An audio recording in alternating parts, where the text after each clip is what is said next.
ప్రభాస్తో నటించడానికి చాలా ఆనందంగా ఉంది.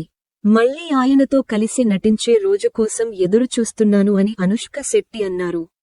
బాహుబలి సినిమాతో విజయవంతమైన జంట అనుష్క శెట్టి, ప్రభాస్లను మళ్లీ ఎప్పుడు కలిసి చూడవచ్చు అనే ప్రశ్నకు అనుష్క సమాధానం ఇచ్చారు.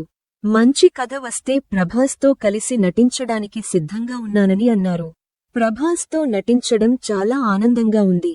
మళ్లీ ఆయనతో కలిసి నటించే రోజు కోసం ఎదురు చూస్తున్నాను. బాహుబలి లాంటి సినిమా తర్వాత మళ్లీ ఇద్దరం కలిసి నటించాలంటే ఆ సినిమా భిన్నంగా, ప్రత్యేకంగా ఉండాలి. అలాంటి కథ వస్తే నేను నటించడానికి సిద్ధం. నేను ఇప్పటికీ బాహుబలి బృందంతో టచ్లో ఉన్నాను. ఇటీవల బాహుబలి 10వ వార్షికోత్సవ వేడుకలో పాల్గొనలేకపోయాను. బాహుబలి సినిమా గురించి ప్రత్యేక డాక్యుమెంటరీ తయారవుతోంది. ఆ డాక్యుమెంటరీ షూటింగ్లో నేను కూడా పాల్గొన్నాను అని నటి అనుష్క శెట్టి అన్నారు. ప్రస్తుతం ఆమె నటించిన ఘాజీ సినిమా సెప్టెంబర్ 5న విడుదల కానుంది. అనుష్క, ప్రభాస్ కలిసి 4 సినిమాల్లో నటించారు. మిర్చి, బిల్లా, బాహుబలి 1, బాహుబలి 2 సినిమాల్లో ఈ జంట కలిసి నటించింది. అన్నీ సూపర్ హిట్ అయ్యాయి.